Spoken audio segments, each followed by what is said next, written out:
All right. Good morning. Good morning. Good morning. Yeah, not used to doing these in the morning yet, as we just changed the time not too long ago, and so I trust everyone is doing fantastic.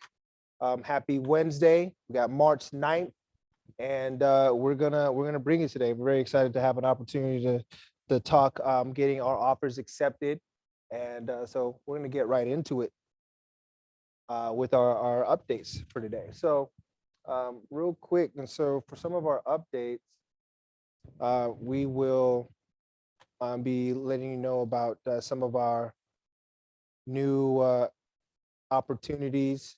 And yet we want to celebrate first our folks with birthdays. So happy birthday in the month of March to our folks here. Keenan, Fernando, Lorraine. Saw you in there on the Zoom land, Lorraine. Happy birthday to you. Yee, Jonathan, Julia, Debbie. She was in here. We celebrated her birthday yesterday. Everybody got cupcakes. So if you didn't, you missed out. If you did, we're sorry for the sugar rush. Clara, Kathleen, John, Jennifer, Marco, and Jacqueline. Happy birthday, right, Debbie? And so happy birthday to our awesome crew.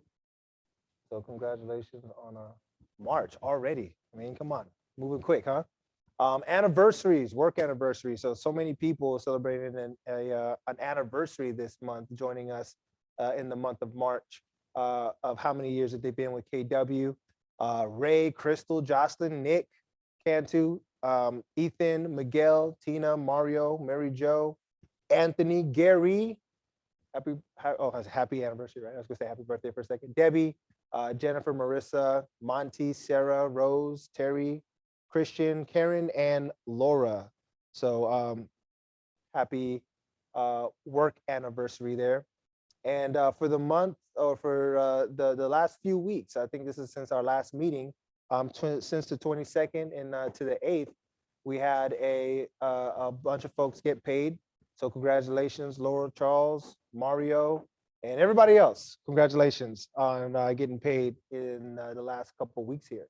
So obviously we want to see this list continue to get bigger, grow. And we're expecting some great things going into this month of March. We had a great February. We're going to give you some numbers on how we did in February, and we'll get going. We had some new additions. So welcome Donna, Aaliyah, Brittany, Casey, and Kyle. Actually, Casey's is sort of a big deal. Derek, our very own Derek Oie, reached out and shared with me that we've got a big time new member to the team. Derek, you want to come up and share real quick about our new addition? We also obviously want to respect anytime we have somebody who's producing at a high level join our team. So you want to say something? Putting you on the spot. Yeah, it's I'm okay. Yeah. totally putting you on the spot. Short version would be that Casey and I have been friends for a long period of time. Known him for years, friends for years. Worked for another brokerage, Remax Top Producers, and really would say the culture was important. Opportunity for growth was important.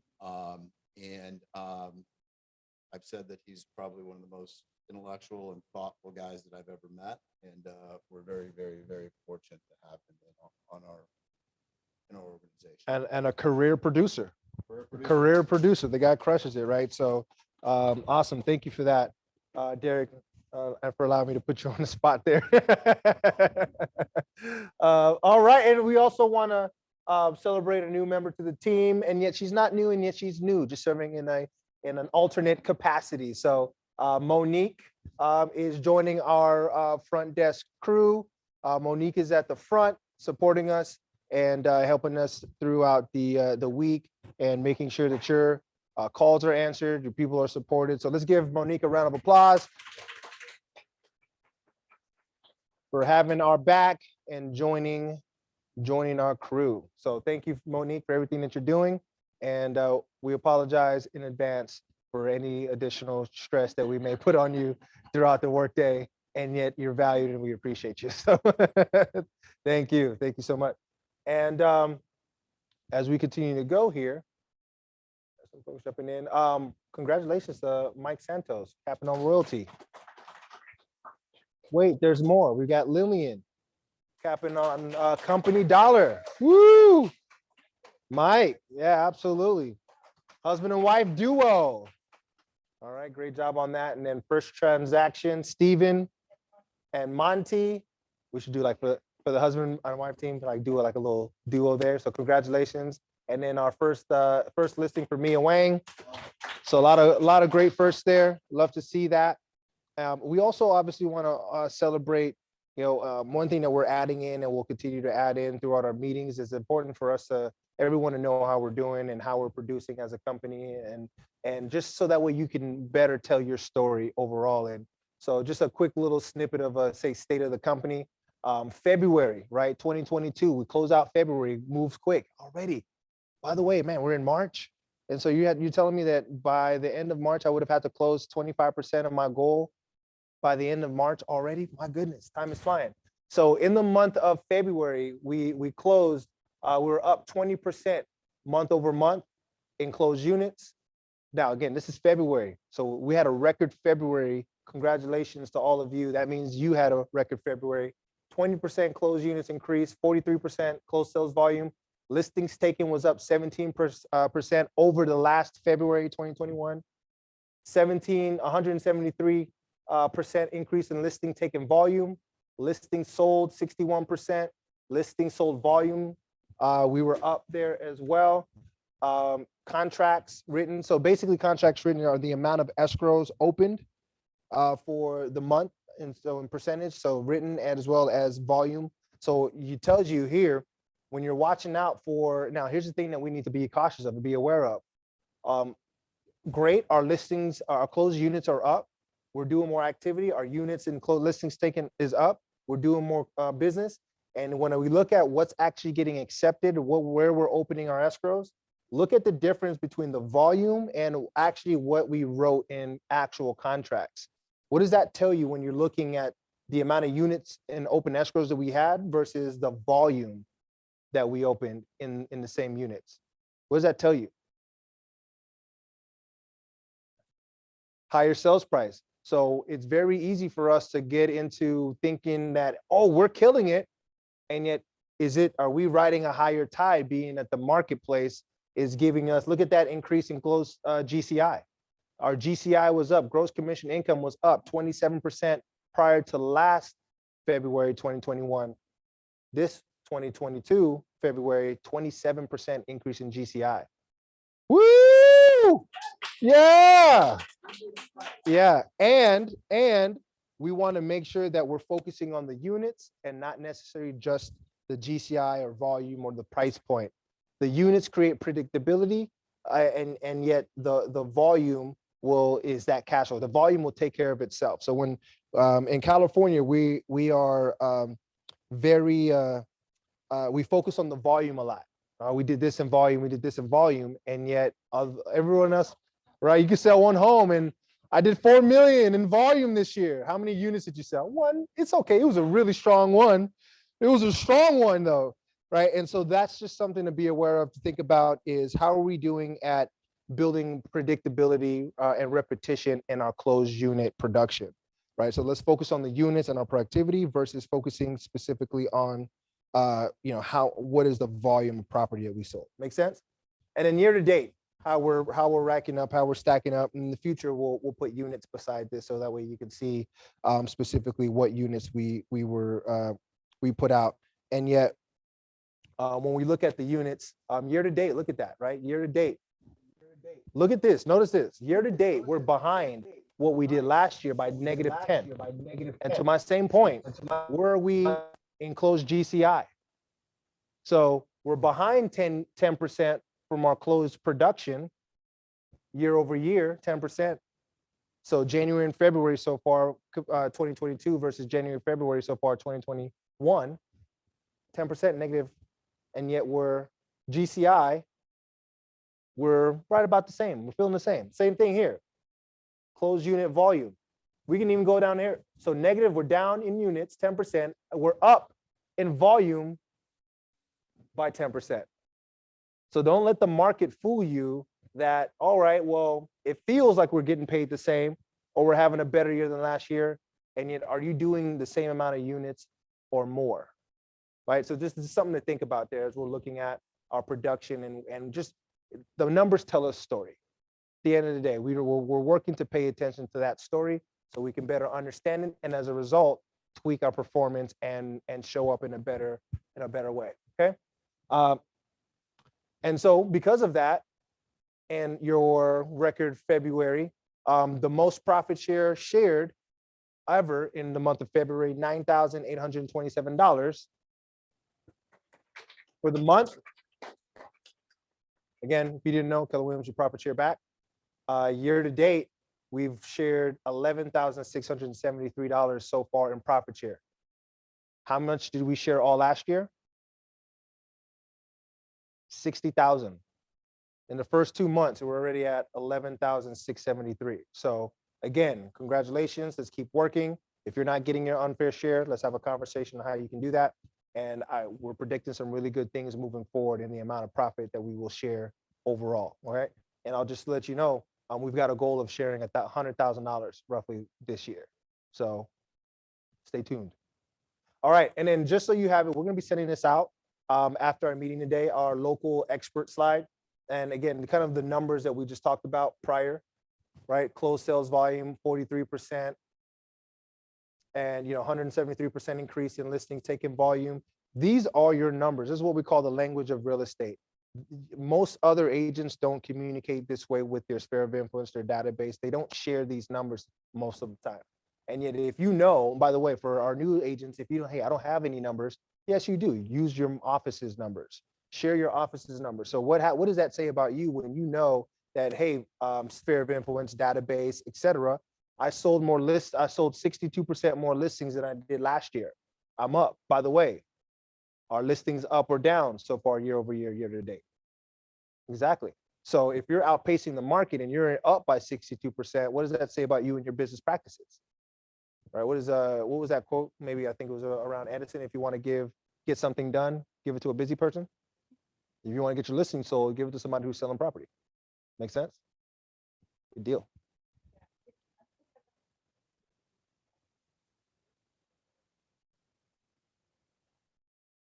Yeah, absolutely. So look out for that template coming soon, and we'll use that as a metric for you to be able to know what's going on. And by the way, real quick, obviously I know that we always want to know how we're doing specifically, and so we closed 47 units in February and 42 units in January. So total year to date, not pending yet, we've closed 89 transactions as an office so far for the month of so far through this year. So just heads up, giving these numbers a reference. Okay. And so we've got training. Now you're looking at these numbers, you've been hearing about these numbers, you're like, okay, well, what does that mean for me? How do I get myself up there? Use these trainings as a way for you to build your skill set. There's two ways that you improve your performance: mindset and skill set. You can't have one without the other. You got to have the right mindset to be able to build your skill set. And so just a reminder about that. Our goal is to bring that for you here. Moving forward, we'll challenge you to show up to our trainings, because I guarantee you they will not be a waste of time. Right? I've been doing this hardcore for 12 years, and selfishly, we tee up trainings that I would want to listen to. If I wouldn't go to it, I wouldn't expect anyone else to go to it. Right?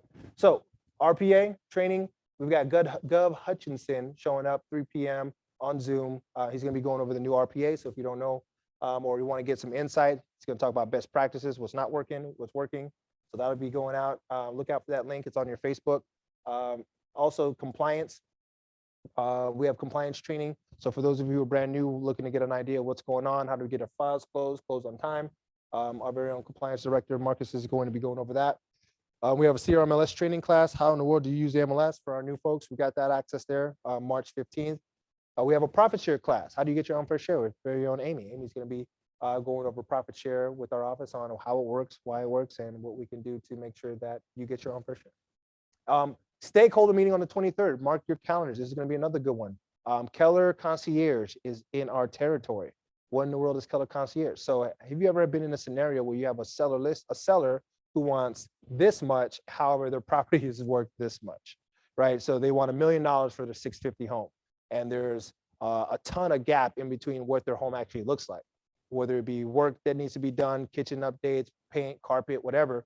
Our Keller Concierge service offers multiple options on how you can offer a value proposition to your sellers to get the work done and capture more seller listings without you having to put out any money, and giving them affordable financing options to do that for their property. So that way they can net more, you get paid more, they get paid more. It's just another value proposition for you to attract more seller listings. So if you aren't, I'm gonna say, if you're not doing anything, and yet, yeah, you are doing something. You're gonna be here on the 23rd. We're gonna be talking about how to help you capture more seller listings with Keller Concierge, which is brand new to our local area. You can get certified. They'll give you marketing material, and you can use that to attract more seller listings. Anyone want more seller listings? I got one taker. All right. Anyone else? Derek Oie, hand went up instantly. Didn't even finish my sentence. Boom, up. Right. So we would expect you to be available for that. Mark your calendars, please. We got compliance training again with Sandy Mayer, our chief advisory officer. So she'll be sharing again about, we're alternating here. We got a double team on the compliance front to just make sure everybody's covered.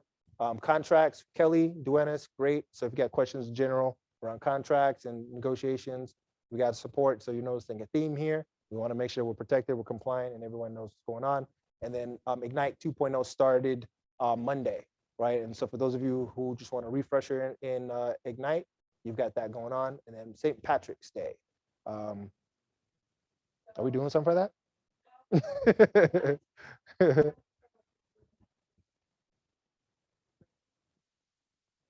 We're working on that. So we'll happy hour. We're sending an email. We'll probably do it at there's a few different outdoor locations where we could just rate a table and just make it happen. So look out for more details for our St. Patty's Day happy hour. As an office, build some chemistry, get to know who in the world are you sitting right next to. And when you see a name, you know, and put a face to a name. So we're doing the cultural stuff, all right? So look out for the cultural stuff, okay? And then I think that's it for our training. By the way, family reunion, come on, in-person attendees, 11,855 showed up to Orlando, Florida to hear from one of the best real estate convention, period. We had 7582 attendees. We had 100 plus Keller Classic participants, so speakers and whatnot, and then charitable donations donated $50,000 to various charities. So, by the way, if you haven't checked out the vision speech, it's on KW Connect.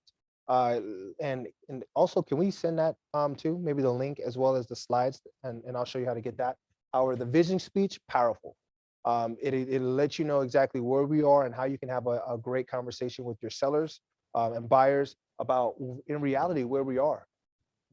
When Gary Keller broke those numbers down, it was like, you know what? Home prices still have still some way to go. Appreciation, we could probably see this market for another maybe 2 to 3 years. Crazy to think about, and yet when you have the data to support it, that's why we love these kind of sessions, events, because it helps put a lot of things in perspective for all of us. So that's what we've got. So I think this is a little recap. I should probably click on this. Does anyone ever think out loud in front of other people? Thank you. Take it, Cam.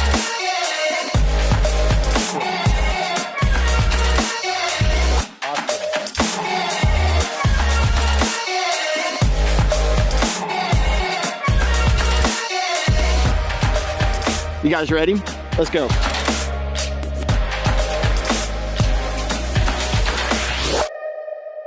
Sweet. Love it. We have a strong production team, I'll tell you that, KW Video. All right, so quick heads up, just some opportunities for certification. So we actually have a builder, developer, realtor education, live virtual courses, March 9th and 10th. However, this is an ongoing thing. And so we have a builder, developer education course now. And so obviously that started already. That was not a fire alarm. That was only, don't panic. Mike, panicking our people here, man. What are you doing? For those of you at Zoom, you skipped a heart palpitation, so everybody else is good. Okay. Where am I here? Let me go back to my screen. Is my clicker good? Diversity, equity, and inclusion. This is a powerful course, not only for us to help us with unconscious biases, and yet also understanding that diversity is changing and knowing who your next home buyers and sellers are for the next generations. And so these are great, powerful courses for us not to be aware personally about our unconscious biases, as well as being able to communicate with less stress and being able to see from other points of view. Sometimes, we have some stress maybe around, especially today, communicating with other cultures. And so being aware of different perspectives from other cultures and allowing us to communicate better, as a result, have multiple different types of clients that we can service. Now, Keller Williams actually created a designation. So when you go to do these two courses and attend them, then you have the opportunity to register for the Agent of Distinction certification. So it's a nationally recognized certification. I believe it's with NAR for you to be able to say, I know how to work with other cultures. I know how to work with other people that aren't just like me, right? And so obviously you get marketing materials and other things. So we're really working to develop our unbiased and our cultural training. Shift with James Shaw, Pivot, Shift Ahead. If you're not a part of that Facebook group, look at that, check it out. Great content every single day with James Shaw. And then these are just all the different learning series. So if you're interested in KWIP, luxury, commercial, land, these are all the different trainings that we have at KW Connect. If you're not using that, great resources that you're missing out on. By the way, we have a real estate school. Some of us may have not heard, and yet we have KW Prep and KW School of Real Estate for us to help your friends, your family get into real estate. And when they go through this, again, no cost, it's free. It just overall just helps them be in your sphere of influence. So talking about profit share, this is a great way for us to build profit share. Cool. And CE credits as well. So continuing education. Yeah, absolutely. So we're gonna get into our panel today. We've got some awesome, brilliant people coming up here. Hector, Sarah, Mercedes, and Derek Oie for our How to Get Your Offer Accepted panel. So let's go ahead and welcome them up. Give them a round. Come on up. We're gonna get right into it. Should it be 6 feet? Let me do this whole 6 feet, right? What is the climate like today, right? What are you doing? What's up, Derek? Look sharp, bro. Look sharp. All right. I'm not pulling the rug underneath you. I'm just 6 feet, right? All right. So let me do this so we're not blinding you here. So we're gonna go ahead and remote. Let's do this.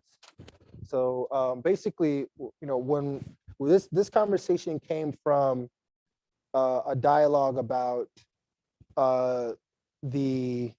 what's the climate like today, right? What is and we have Mercedes in here too as well. However, she's digital, so I feel like she gave me the look. I felt it.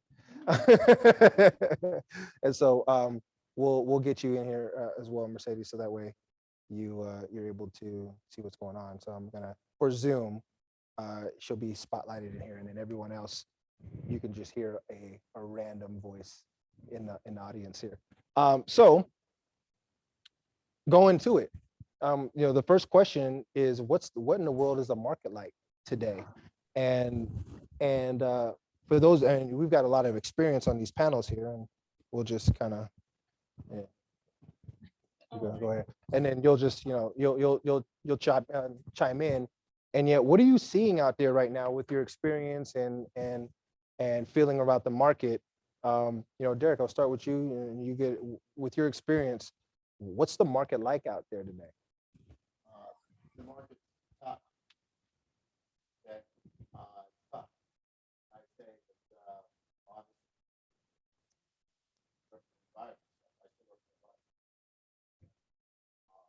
tough.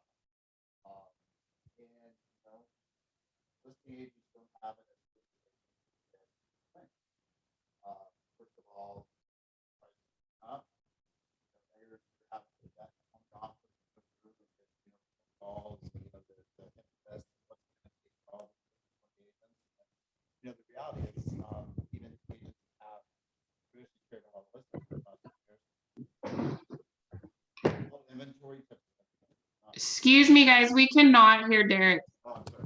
Go for Well, this one. No, anyways. no, you said it was, basically, he said it was tough. Basically, I said it was tough. Yeah. You hear that? Yeah. Yeah, and everybody's feeling it. Yeah, and you mentioned that the listing agents today, they don't have it as good as they might think. Where's that come from? You know, I mean, just the 30-second diatribe is, obviously, it's very difficult when you're representing a buyer and pre-framing them, saying you're going to have to come in 100 grand, 200 grand above price. There's a 1% chance you're going to get it. You're going to have to look for 6 months. You're going to get frustrated, all of that. You have that come to Jesus talk. But what I was saying, Brian, is, listing agents, the listing inventory has affected everybody. Mhm. Okay. So even agents that I know that carry a lot of listings, I mean, their inventory's down and they're having to do more work. So, it's a challenging market. It's not, it's not something that we're not getting out of. It's just a challenging time. And by the way, I mean, it could be like this for the next 2-3+ years. There's a stat that I heard: California is 1 million housing units short since the Great Recession, 2010. All right, how do you build up? You're 1 million housing units behind the need, the current demand. So, Sarah. I think one of the things to add for me personally, it's about being proactive and not reactive in this market. I think the level of skill, if we're not constantly sharpening our skills to negotiate, to prepare people, to prepare our buyers, our sellers, whatever we can do on the front end to make it as smooth as it could possibly be, there's probably going to be a hiccup and an obstacle, and be prepared for that.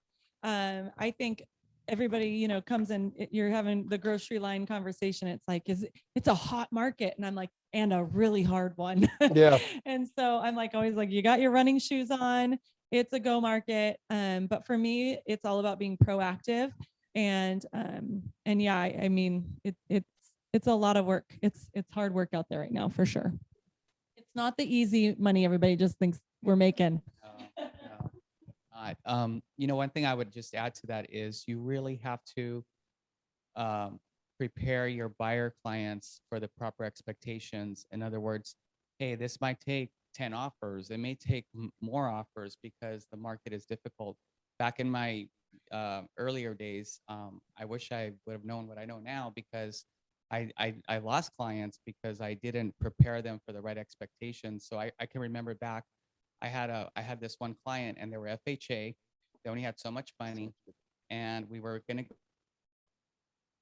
that someone else that the listing was actually taken by somebody in our office, and there was another agent that had a cash buyer that was also going to be making an offer, and there's already multiple offers. And so I called them up and I told them, you know what, you're probably not going to have a chance at this. There's cash offers. They didn't want to go over appraisal. Anyways, make a long story short, I probably should have just shown it to them anyways and went through the process, because I ended up losing that client. So you really have to prepare your buyers for what's in store for them right now. Mercedes, to your point, what would you say, jumping in there? I would add to that this market definitely isn't for the faint of heart. This also is not the forever home market, in the sense of we've been telling our buyers, hey, you may get 80% of what you want and need, and there's that 20%. Now I feel like it's about a 60-40. And I'll give an example. If our luxury clients are still having a hard time, then below that is going to have an even harder time. I had a client recently who no appraisal contingency, no loan contingency, was listed for 1.7, wrote an offer for $2,050,000, was outbid $600,000 over list price. And so even in that market, if they're still not winning, we need to brace our clients and be fully transparent that, hey, stop going for the top tier home, get something. Let's start building your equity and your wealth starting here, and then help you work to your forever home later. Yeah, a little sacrifice. It's a market of sacrifice. So, for anyone who wants to jump in on this, thank you for that, Mercedes. We've been talking about setting expectations. So what does that look like? How are you setting expectations right now with buyers on how to win in this market? I think for us that one of the tools we've been using is, I don't know about you guys, but I feel like I become a talking head reactively if I don't give them the information ahead of time. We're standing out in the parking lot after a house they really like. There's 25 people standing in line. And now I'm going to start explaining all the things about putting their first offer together. Hey, we're working on a loan contingency and inspection contingency. And it's just like, they're looking at you like, wait, what? Like, it's already a foreign language. Now you're talking all of it at once. And so we put a lot of time into creating buyer clips, audio buyer clips, and it's a hidden link that we send to our buyers the minute they get pre-approved. That's the next email they get. And they can go through, there's probably 25 different clips on there, and they're about 3 to 6 minutes, max is 6. And it's, what is an appraisal? What is an appraisal contingency? What is a loan contingency? What to expect when you write your first offer? What happens when your offer is not accepted? Like, we have, as much as we have thought through to explain to them out in the parking lot, we've put that as a tool to be proactive. And we have found a lot of our buyers listen and lean on that. And then that's also, we use that throughout the process too. And it takes away that pressure to explain it on the clock. Oh yeah, I mean, because you're talking, drinking from a fire hose, and they'll forget a whole lot, right? They'll maybe only capture 10% of what you're saying. So you've created a library of content that they can go in and tap into on the fly, and you've labeled it. What's an appraisal? What's an inspection? What's an order contingency? Oh, I like that. All right, I trust folks are writing that down. All right. I will And say to prepare them for, to write an offer as far as price, people aren't grasping the concept of writing an offer higher than the list price. So what we've started to do is do the analysis on list price to closing price in the area that they're looking in, so that they're already prepared, knowing, hey, the type of house that you're looking for, their list to close price is averaging about 30,000 over, 40,000 over, 50,000 over. So when it comes to a home that they are actually interested in, they've been pre-warned on what it looks like to write an offer in that area. So I think that's another way to set their expectations as well. yeah, you can do that easy with the MLS. Awesome. What else? Well, just to add on that, yeah, you definitely want to email them copies of the comps so that you can they have a more educated understanding of why they're making that higher offer and the percentage of how much more they should go, because when that one sells, if they don't get that one, the next one's going to be that much higher. And so it's like you're just chasing this price that keeps going higher. So you need to be very aggressive in the beginning. But with that said, part of what I like to do is we do have a buyer's consultation and to provide those expectations and to go over all those conversations of what exactly is in the offer. And as Sarah said in a lot of her videos that she shares, what happens with an appraisal situation and so forth. And we go over all the possible options that they can take advantage of if they're able to, and they're able to come up with extra money or borrow money or whatever it is. So that's kind of what we do. Yeah, I want to actually pivot to one of our mortgage partners, Tom Cochran with United American Mortgage. And, we also want to get into this from a financing aspect, right, on the buyers, because that's a big part of how they get their offers accepted. So, Tom, what would you say when you're hearing expectations? We're hearing the real estate side of things or the agent side of things. What would you say from a financing perspective of how you're setting expectations for your clients, your borrowers? Well, first, thank you, Brian, for having me. I appreciate it. For those who don't know me, my name is Tom Corcoran. I'm a solutions-based mortgage banker with United American. We've been in partnership with Brian for a long, long time, and I am very excited to have been invited to join your team. So thank you very much. One of the things I was thinking about as I was listening to all the commentary, everything that everybody has said so far is spot on. And the message that I am taking away is it's all about setting appropriate expectations for our clients. One of the ways I've been very successful with that is I find that the power and the persuasion is always in the math. And so I like to sit down with the buyers and do the math and just explain to them, this is where we are right now. And I loved Mercedes' comment about we're not buying our forever home, right? We're going to buy a home now to get started. And that's one of the key points of my analysis for all of my buyers. You're paying rent now. right? And let's do the math on that. As far as, setting expectations for financing, your lending partnership is one of your most valuable partnerships, specifically in a market like this. Your loan officer should be participating, reaching out to the listing agent, making sure that you have multiple backup financing scenarios in the event of an appraisal shortfall, or if something goes sideways on the transaction. Typically, what I find I've been doing a lot lately is when we have that shortfall in the appraisal, right? Because we had to go in to, above the expectation to get in the game, is, we're just going to reduce that down payment. We're going to add in mortgage insurance, or we're going to change the product altogether. But having that conversation with both the agent and the buyer prior to even putting that offer in is paramount. And it sets the appropriate expectation and lets us know that no matter what it gets thrown at us in the transaction, we're prepared to pivot. Sweet. Awesome. Thank you for that. I appreciate that, Tom, and bringing that insight on the financing aspect of that. I want to tie into, what Tom is saying too, is also, allowing our buyers to know that they have lending options and sharing with them what some of your top lenders' turnaround times are, because that matters in the market too. How quickly can they close escrow? How quickly can they get an appraisal order? How quickly can they remove a loan contingency? All of that matters. And some of these big banks that our borrowers come with, Wells Fargo, and I can go on, they're not hitting the mark for this market. And so making sure that you're having that conversation with your clients to use one of your preferred lenders in this market. You see our secret weapon there. Thank you for that, Mercedes. Brian, if I could just echo a little portion of that, sorry. But that is super duper important. And that's exactly what I meant by saying your partnership with your lender is paramount in this situation. Lenders, we have to be just as available as the real estate agents are, 24/7. We need to be available to the listing agent. The listing agent wants to talk to us, and we need to make ourselves available. Shaving off those contingency periods, letting the borrower know, hey, listen, we can get an appraisal in 2 days, but instead of it being $550, it's going to be $750. All of those things really add up to success. So thank you, Mercedes. I love it. Well said. Derek, did you want to jump in on that? Okay. Yeah, no, she was just saying, my pleasure. So, if you want to jump in, the next question that I have on this, we talked a lot about, setting expectations and whatnot. So the next question I've got is, how are you helping your buyers be competitive in this market? We talked a little bit about that as well for the financing end. So as agents, what are we doing to help our folks be competitive?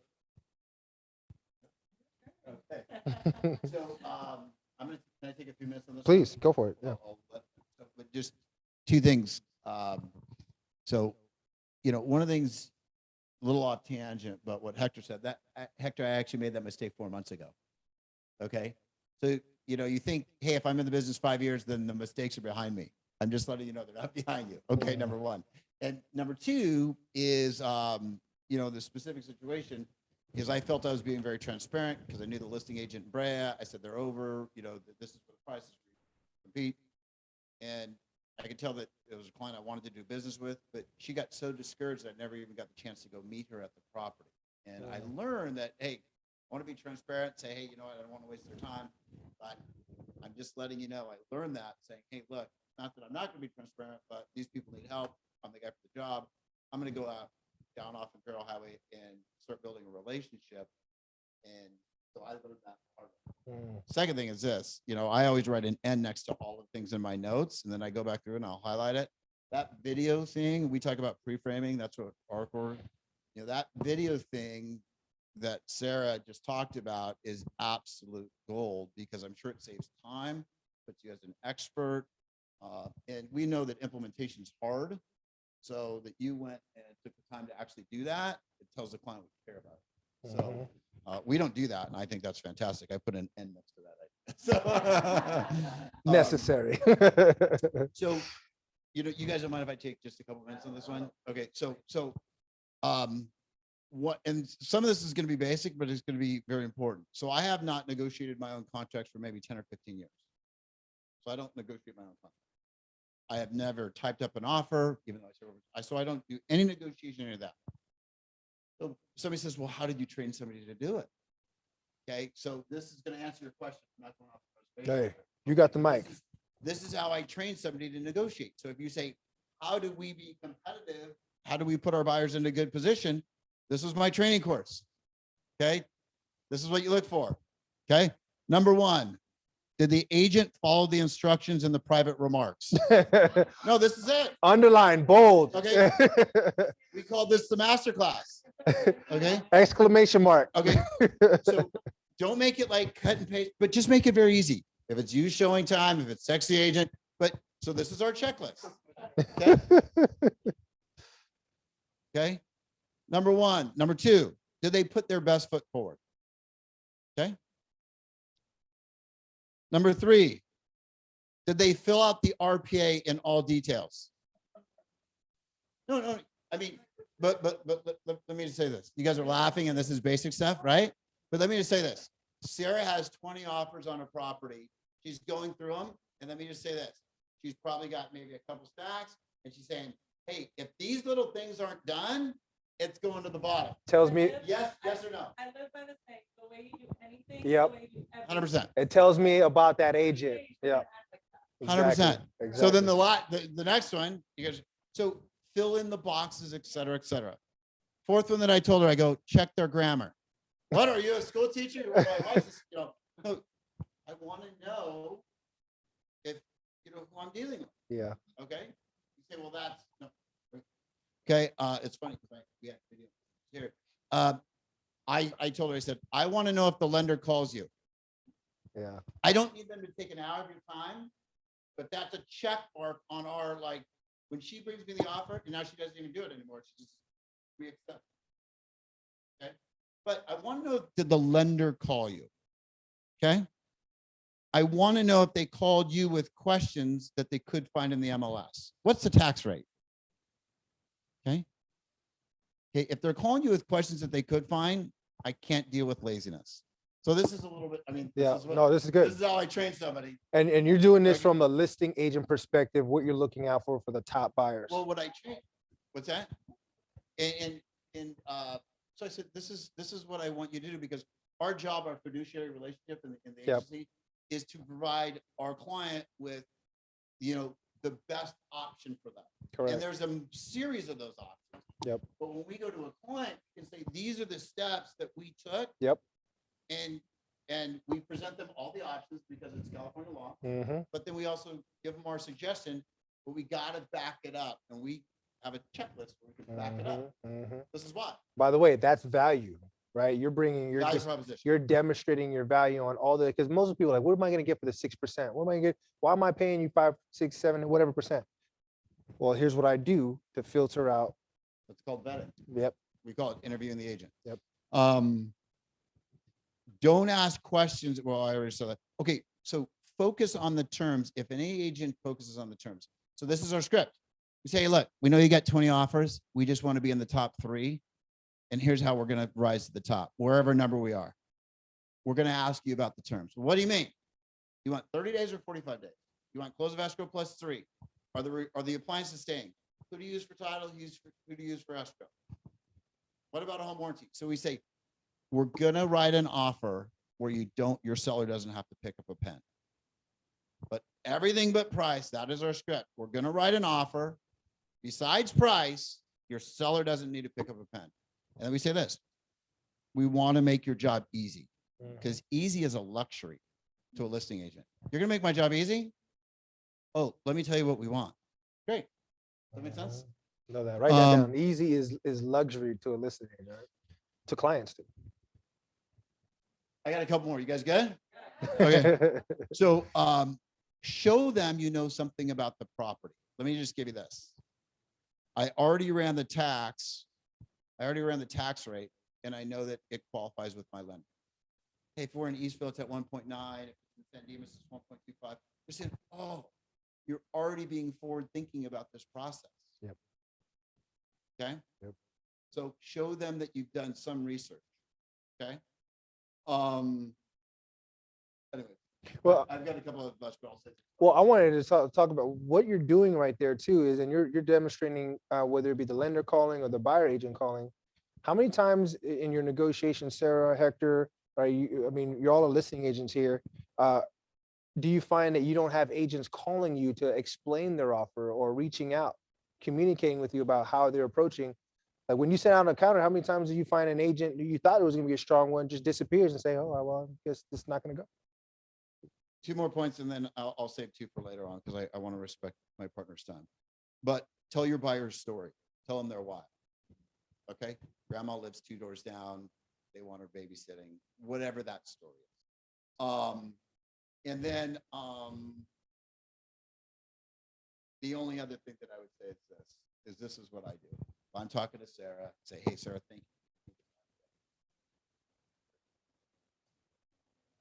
Thank you for giving me the time to have a conversation. And then I say, oh, before I let you go, by the way, congratulations on 123 ABC Street. That property is sold. Photos look amazing. Have a good day.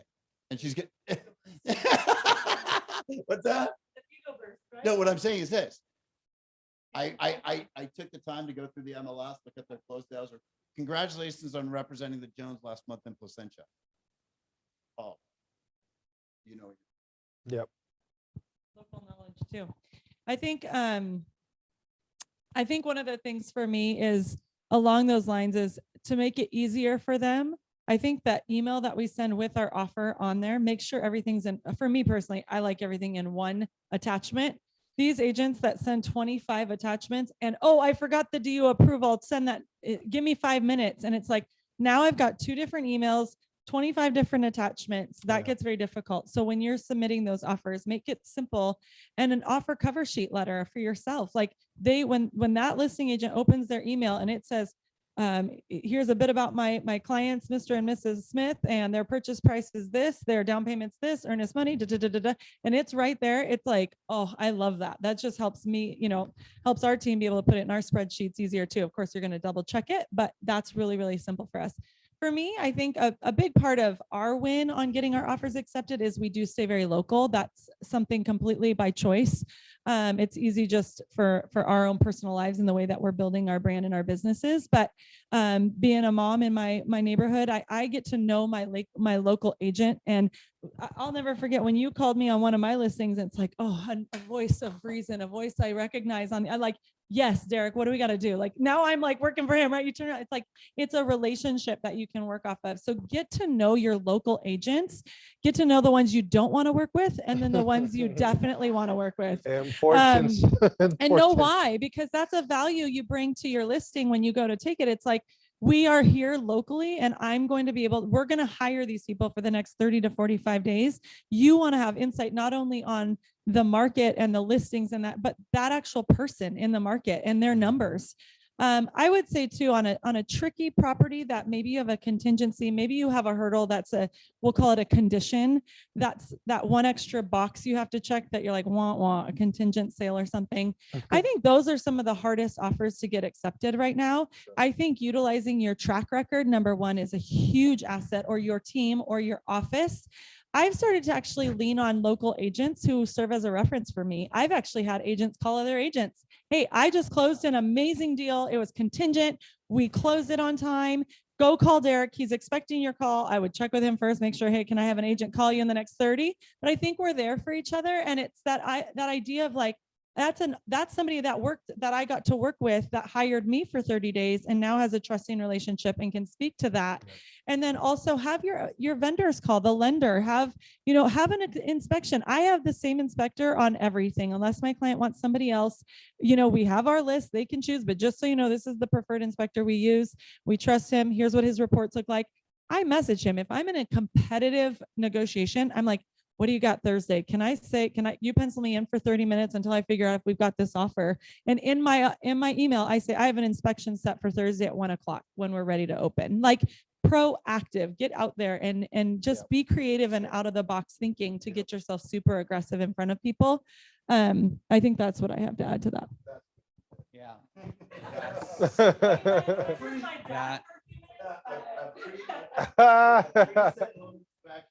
Yeah. Yeah. That's I trust everybody really, wrote that down. That's really it right now. It's like, yeah, what she's saying is just to be really proactive in everything that you do right now. That's so necessary. But one of the things that I was going to say that would add to this, that really makes a difference when I'm at the house and I'm able to actually meet the people that are coming through, gosh, you know what? I have a soft heart for some people. And then once I meet him, I'm like, oh man, I feel so bad when sometimes they don't even get the property, you know? But if you're able to meet the seller, if you're able to meet the listing agent, your clients are able to meet them. And like, was it you, Derek, that said, tell them the story? Yeah.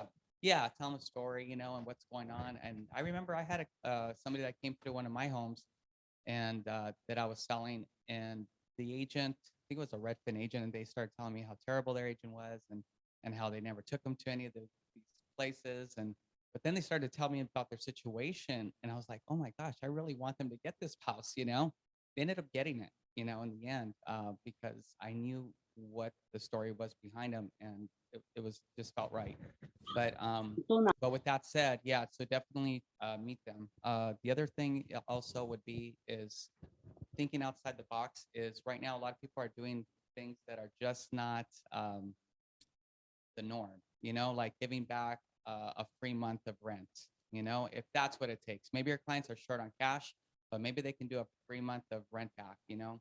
I had one in situation where the lady she was a single lady, she lost her husband, and she was just overwhelmed. And my client said, you know what, tell her leave everything there. We'll clean it up.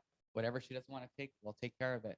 So all those little things definitely add up and really make a difference. That's really good.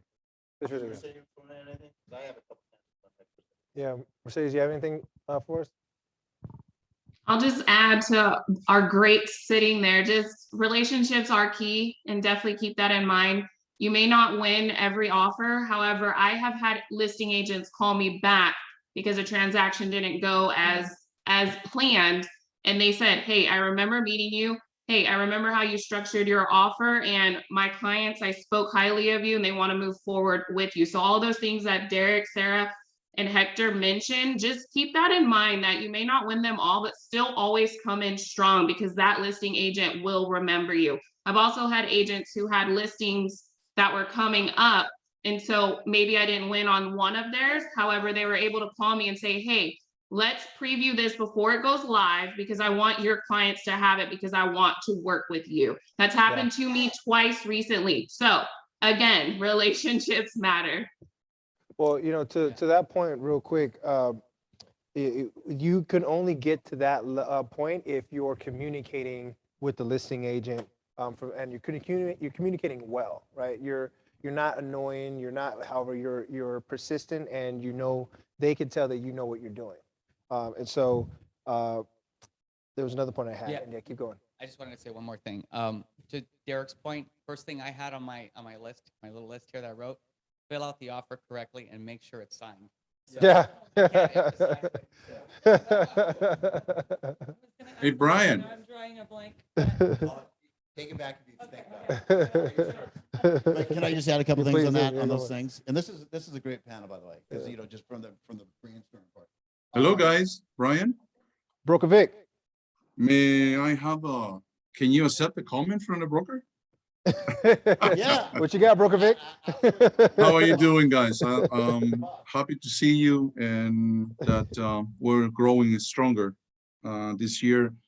And the following years, we're going to have a very hot market. And I just wanted to congratulate and thank you, this top producer sector, Derek, you know, and Sarah, for being here and sharing your experiences. I might also want to add that it's my practice, and it's been always, to every time I get a purchase contract, I want to know who am I going to be dealing with. So I go to the DRE website and I check the licensing. Not to discriminate, because we cannot discriminate, but I want to know who are we going to be dealing and what we should be expecting out of the agent. I want to know who is the broker of the office, because I'm a broker and I can get in touch with the broker if anything is going wrong.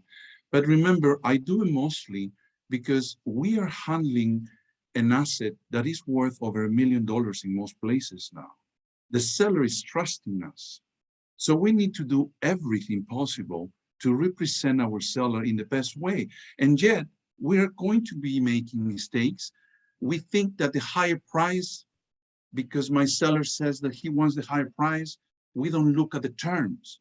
We need to be looking at these terms and contingencies.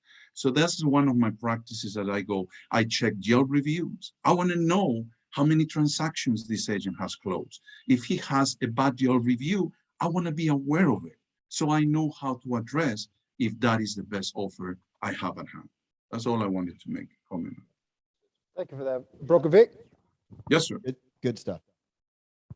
I just had a couple things, you know, on what Hector said. So if I'm showing property and the listing agent's there, I just go straight to the listing agent. I look through the house, but I just go straight to the listing agent, number one. Okay. Number two, as far as thinking, you know, the relationship part that Sarah had mentioned, every single deal that we go through, part of the value that we try to bring, or I try to personally bring to my partners in my organization, is every single deal that we write, we say, who knows somebody there? Yep.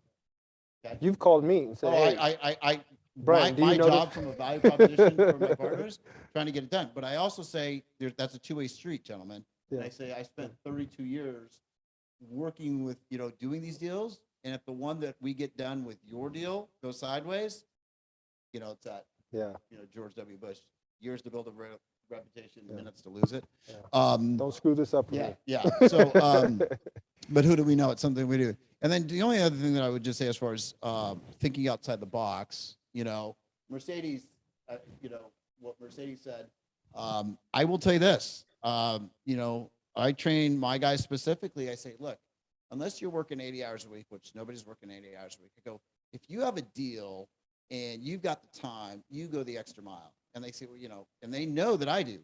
So recently, 2 months ago, I drove an offer, didn't email it, drove it down, a bottle of wine and some flowers to an agent at TNG Real Estate in Brea. Okay. The office was closed, Martin Luther King Day. Oh, my client says, oh, hey, I go, no, I'm going back there. I go, I have from 12 to 1. I only do that on my lunch break. I have a schedule, but I drove back there the next day. Oh, we really want it. We didn't get it. Okay. And I walked in playing a Smith song. This is before your time. Okay? Called Sheila Take a Bow, because the agent's name was Sheila. Okay. Okay. I'm just saying, they go, oh man, you're like loco. Okay. 2 weeks later, her partner had a listing on Oak Haven in Brett. Dude, walking in with the Smiths plan, here's where you need to be. Okay. So what I'm saying is, if you go the extra mile, and I went the extra mile for clients, and I've got blown out, I haven't got it. But what I've learned is, they say, dude, you walked into like Coldwell Banker on Lambert with Alex Horowitz carrying a baseball bat, let me put, like, you give me the chance of the plate, I'll hit it out of the park. They're saying, hey, even if we don't get it, we got you. Yeah, exactly. So go the extra mile, and guess what? That's become part of our brand. Yeah. They know like crazy stuff and shoes and all this stuff. We're going to try to we got to try to separate ourselves so we can separate you from the pack. 100%. And to that point too, going the extra mile, I would even say follow up, because there's a lot of transactions falling out right now because people are throwing crazy offers all in high. And then later on they're saying, I don't want it, you know, or the inspections come out and they say, well, I want $50,000 off my price. The seller says, take a walk. And then now the property's back on the market. So going an extra mile is following up with that listing agent saying, hey, we're strong backup. Let us know, you know, did the EMD go through? How'd the inspections go, right? Is that buyer giving you challenges? So following up, because there's a lot of properties coming back on the market. And I have myself sit up on MLS for multiple just territories. I just watch the market.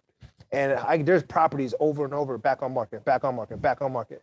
So be aware. That was exactly what I was just going to bring up. But I think, to my point of my passion of leverage, I don't know that I can follow up with all the offers we're not getting right now, Right. or the houses we're interested in, just because it's a lot, right? The more you're out there.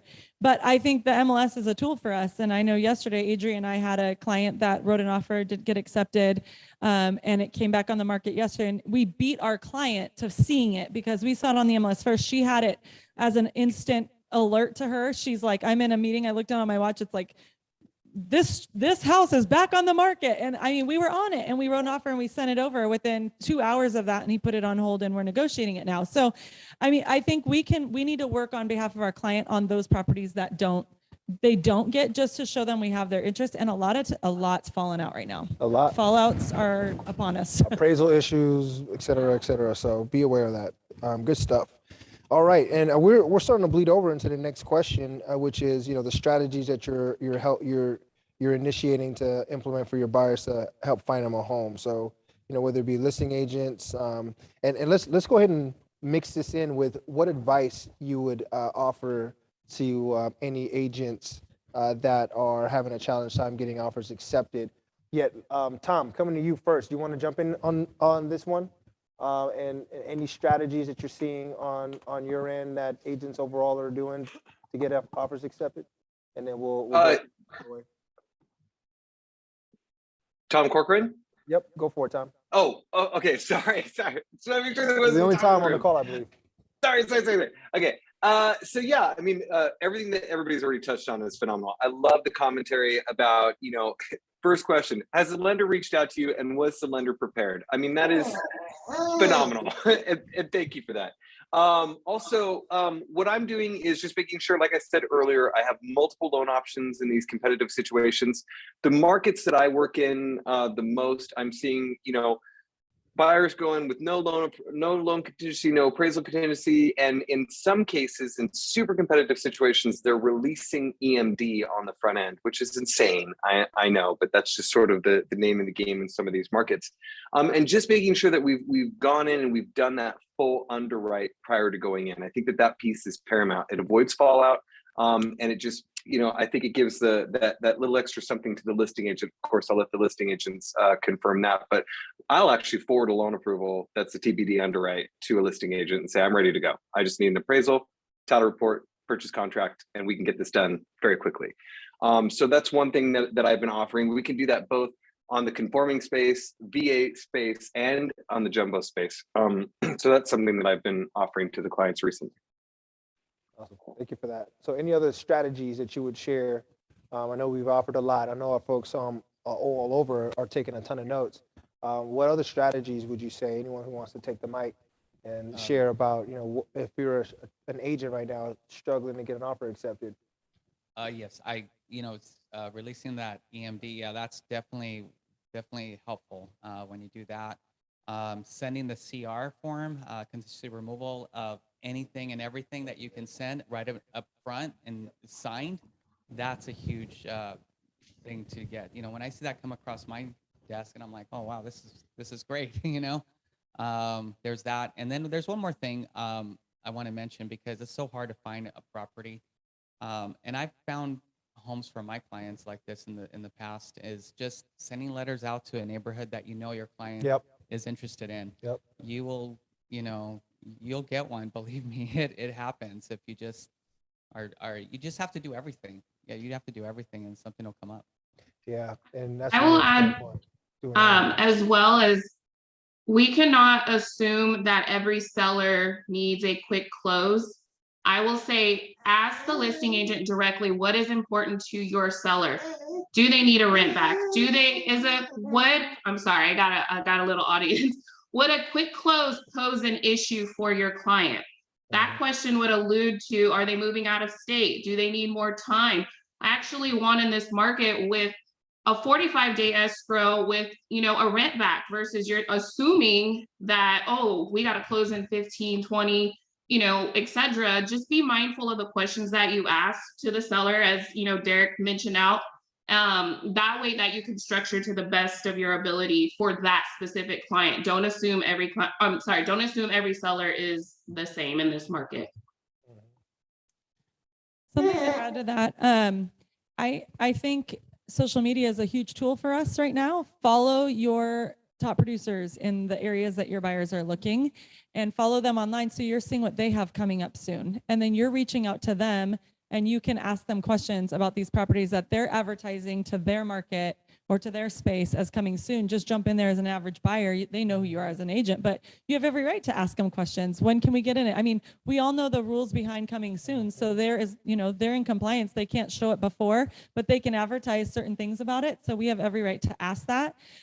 Also, I find in a local market like the one that we work, it's like all these local agents are working together. Now I have agents calling me saying, hey, I've got something for the Graham family. Go check out this listing. I just got it last night. We're going live. They're like now working for our clients because they like them. They know the story of them. They have the heart. They met them at like 3 other open houses last week, you know? And so that's a huge tool to us as far as off market and just getting ourselves prepared for that property. They can drive by and you're not wasting your time on a weekend having to take them there. If that was the first time they saw it, they could be looking at it ahead of time. Something I wanted to add is we need to get very comfortable with having hard conversations because in this market, it is getting harder and harder and harder to have to deliver bad news because it's just, it's hard and it's a skill of ours. And so don't shy away from every hard conversation you have to text or email. Get your booty on the phone and make the phone call because that is who you are to that agent. And it helps you become more confident when you're selling your client to them, when you're presenting your offers to them. That confidence you get in the trench will carry over to who you are in front of people when it's not that stressful, when it's fun.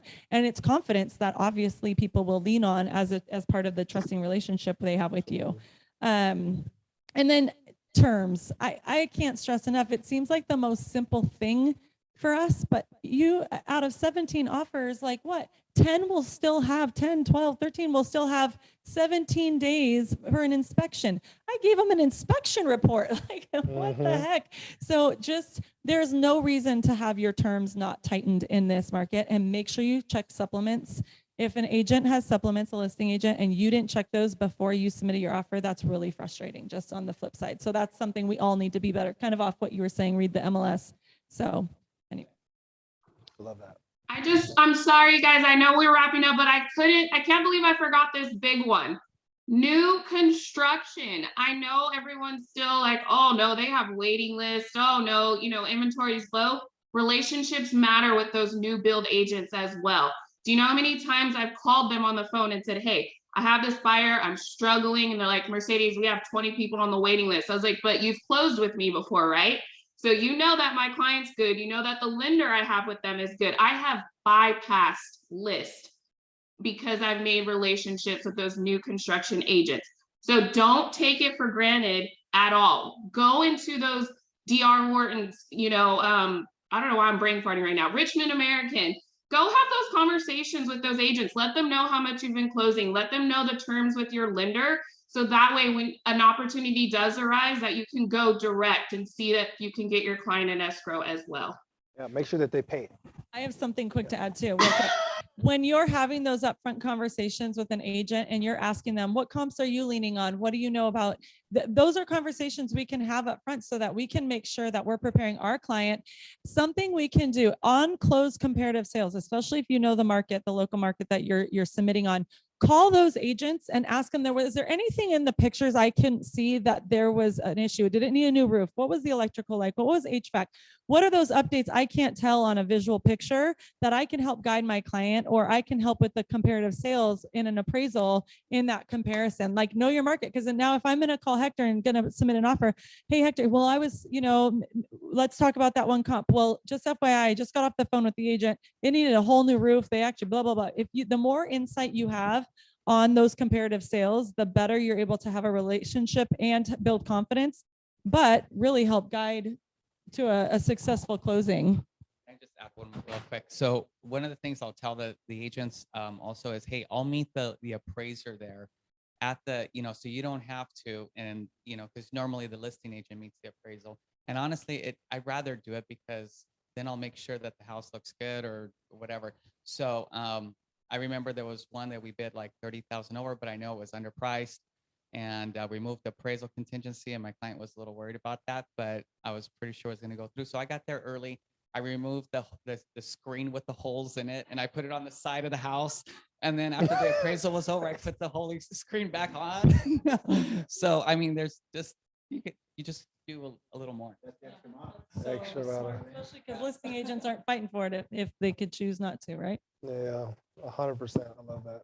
Hey, so thank you. I mean, any last bit? I know this theme, if you've heard attentively, the theme of this panel has been, oh, one more thing. Let me add one more thing. Yeah. Right? There's so much value being brought up here that I trust that we took notes. This has been being recorded, so it's on our Facebook exclusive group page. Because a brand new agent today, or an agent who's kind of a little rusty coming back in, right now, you've got everything that you probably need to know in order for you to get more offers accepted, just based off the 100+ years of experience and hundreds of transactions, hundreds, thousands of transactions probably, of transactions as a part of this panel. So we just got an offer accepted in the room here, right? You just walk in, you got your house, you got a, yes.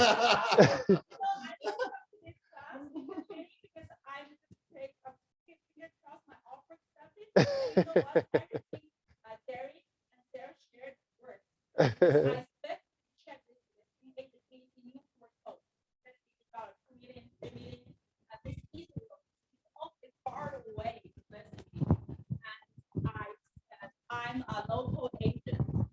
I'm a very frontline agent. I'm gonna make your job so easy. You literally just open escrow with me and you receive your commission, your part. That's the only two things. I receive your commission. All right. Nothing. So you get that? You come to our session, you get offer accepted. It just happens. Did you see that?